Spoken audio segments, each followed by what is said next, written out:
खाना है तो खाओ वरना रहने दो, या फिर बोले कि बताना है तो बताओ वरना रहने दो, या ऐसे कहें कि जाना है तो जाओ वरना रहने दो, खरीदना है तो खरीदो वरना रहने दो।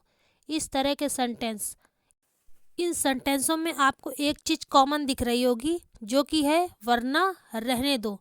तो चलिए देखते हैं कि वरना रहने दो के लिए हम क्या यूज़ करते हैं और कैसे ये सेंटेंस बनाते हैं।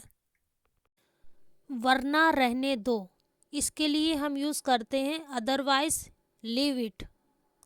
जब हम इस तरह के सेंटेंस बनाएंगे तो सबसे पहले इफ़ यू वांट टू का प्रयोग करेंगे, फिर वर्ब की फर्स्ट फॉर्म का, फिर देन का, इसके बाद फिर से वर्ब की फर्स्ट फॉर्म का, और फिर सबसे लास्ट में हम लिखेंगे अदरवाइज लीव इट। तो चलिए और अच्छे से समझने के लिए आगे एग्जाम्पल देखते हैं। खाना है तो खाओ वरना रहने दो। If you want to eat then eat, otherwise leave it.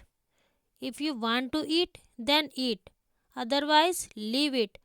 तो देखिए हमारा जो सेंटेंस है बिल्कुल हमारे स्ट्रक्चर के अकॉर्डिंग बन के तैयार हो गया है। और अच्छे से समझने के लिए आगे कुछ और एग्जाम्पल देखते हैं। जाना है तो जाओ वरना रहने दो। If you want to go then go, otherwise leave it. If you want to go then go, otherwise leave it. I hope आप लोगों को अच्छे से समझ में आ रहा होगा। और अच्छे से समझने के लिए आगे कुछ और एग्जाम्पल देखते हैं। खरीदना है तो खरीदो वरना रहने दो। If you want to buy then buy, otherwise leave it.